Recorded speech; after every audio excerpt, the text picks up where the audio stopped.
à l'opinion. Monsieur le Premier ministre, c'est à vous. Bonsoir, chers concitoyens. Faisant suite à l'installation des députés de la 15e législature ce lundi 2 décembre 2024 et à l'élection du président de l'Assemblée nationale et des membres du bureau de l'institution parlementaire, le chef de l'État a décidé de procéder à un réaménagement du gouvernement tout en maintenant le nombre précédent de ministres et secrétaires d'État qui est de 30. Je voudrais d'abord remercier le peuple sénégalais souverain d'avoir réitéré sa confiance à son Excellence M. Bassirou Diomaye Diakhar Faye, président de la République du Sénégal, en donnant le 17 novembre 2024 une majorité qualifiée de 130 députés à la liste du parti au pouvoir, le PASTEF. Je remercie particulièrement le président de la République pour sa confiance renouvelée en ma personne, en me demandant de continuer à diriger le gouvernement après ces élections nationales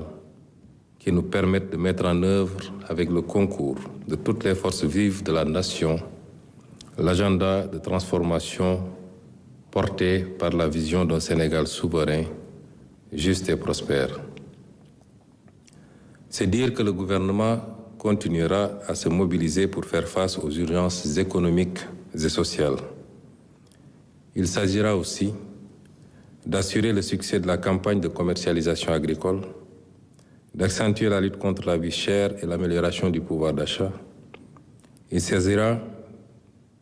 de redresser les finances publiques à travers l'adoption prochaine de la loi de finances pour l'année 2025, l'exploitation optimale de nos ressources naturelles et la relance de l'économie nationale. Le gouvernement veillera à l'accélération des processus de reddition des comptes, à la stabilisation et la modernisation soutenue des systèmes sanitaires, scolaires, universitaires, agricoles, industriels, à la promotion de la citoyenneté, de l'employabilité et de l'emploi des jeunes ainsi qu'à l'autonomisation économique des femmes, à la protection des groupes vulnérables, notamment les personnes vivant avec un handicap, au soutien au développement du secteur privé national pour promouvoir de véritables champions dans tous les secteurs demeure un impératif. Voilà pourquoi l'adoption de la loi sur la souveraineté économique, basée sur le principe du patriotisme, s'érige en urgence. Aux réformes et investissements indiqués et urgents pour booster la productivité, à la poursuite du travail de réappropriation de nos ressources naturelles. Le gouvernement reste également attaché à la valorisation de nos terroirs et territoires, avec l'activation des pôles dans une dynamique de consolidation du vivre ensemble et de renforcement de la sécurité nationale. C'est dire que le gouvernement poursuivra inlassablement ses actions pour préparer l'avenir, redonner à davantage confiance aux jeunes qui doivent apprendre, se former, investir, vivre et réussir au Sénégal, loin des mirages de l'immigration, avec, bien sûr, l'accompagnement soutenu de l'État. Autrement dit, notre gouvernement va toujours rester un gouvernement de solutions, de réalisations et de résultats pour asseoir le progrès économique et le bien-être des Sénégalaises et Sénégalais. Le ministre secrétaire général de la présidence de la République va donner lecture de la nouvelle composition du gouvernement tout à l'heure après la version Wolof. J'en profite pour informer de la tenue d'un conseil des ministres exceptionnel demain mardi 3 décembre pour anticiper sur le déplacement prochain du président de la République hors du territoire national. Mbokk yi asalaamaaleykum. Gannaaw bi ñu taxawalee 15e législature bi nga xam ne mooy ñi nga xam ne ñoo war a toogal askan wi fële ci Assemblée nationale tey ñu taxawal bureau assemblée nationale fal président bi ak ay vice-président am ak questeurs yi ak ñi nga xam ne mooy secrétaire élu njiitum réew mi président Bassirou Diomaye Faye dafa jël ndogal xaw a defaraat tuuti gouvernement bi ndax xam ngeen ni kenn ci ñi doon toog ci gouvernement boobu tey moom la ñu tabb mu war a jiite assemblée nationale ndogal boobu nag jël na ko te soppiwul limu ministre yi nga xam ne 20 la ci ay ministre ak juróomi secrétaire d'État boo ko dajalee yëpp muy fanweer loolu soppiwu ko ñu ngi kon dellu gërëm ak sant ak delloo njukkal askanu Sénégal mi nga xam ne ci élection yi ñu jóge dellu nañu feddali seen kóolute ci président Bassirou Diomaye Faye bi nga xam ne juróom-ñetti weer ci gannaaw tàbboon nañ ko njiitum réew ci naka ci jox ko majorité bu am doole assemblée nationale bu mun a wéyal li nga xam ne mooy programme am gannaaw gi it ñuy dellu di gërëm président de la république mi nga xam ne wéyal na kóoluteem ci ñun ngir ñu jiite gouvernement bi mun a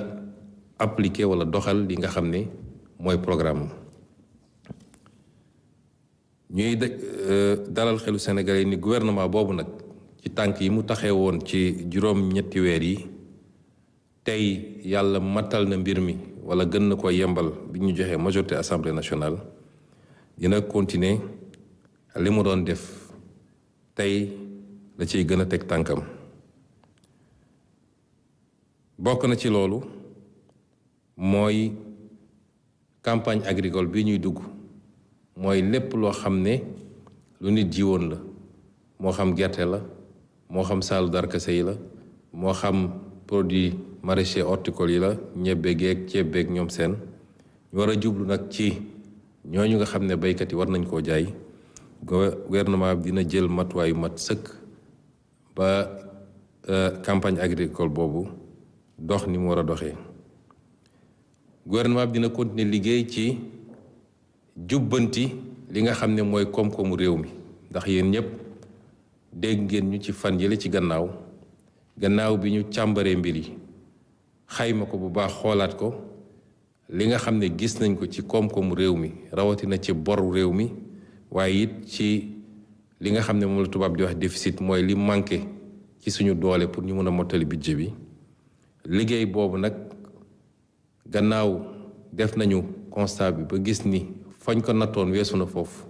ci la gouvernement bi door jël ay matuwaay pour loolu yëpp ñu jubbanti ko liggéey boobu ñu gaaral Sénégalais yëpp dinañ ko continuer te ci fan yi di ñëw dañ ci gën a waxtaan ak yéen ci ay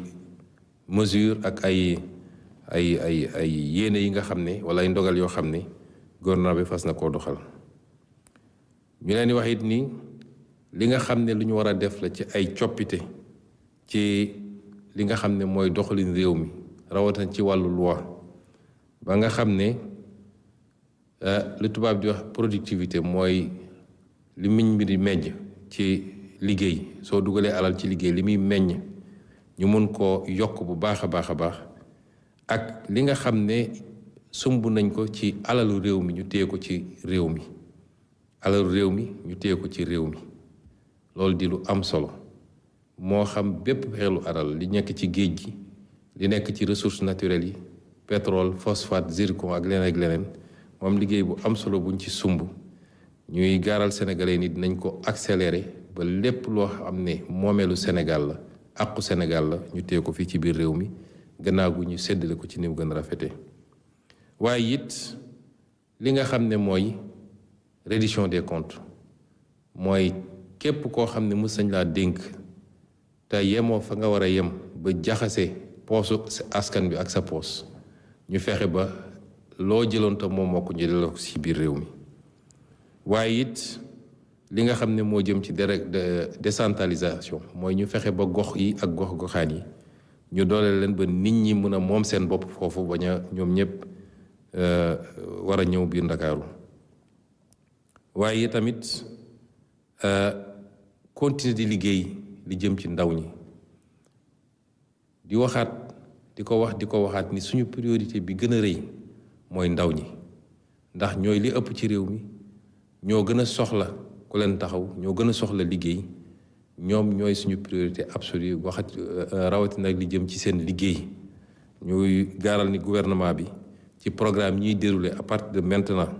te ak li ñuy jàll ci biir assemblée nationale loolu priorité absolue la ci doon waaye daral xelu Sénégal yépp nag ni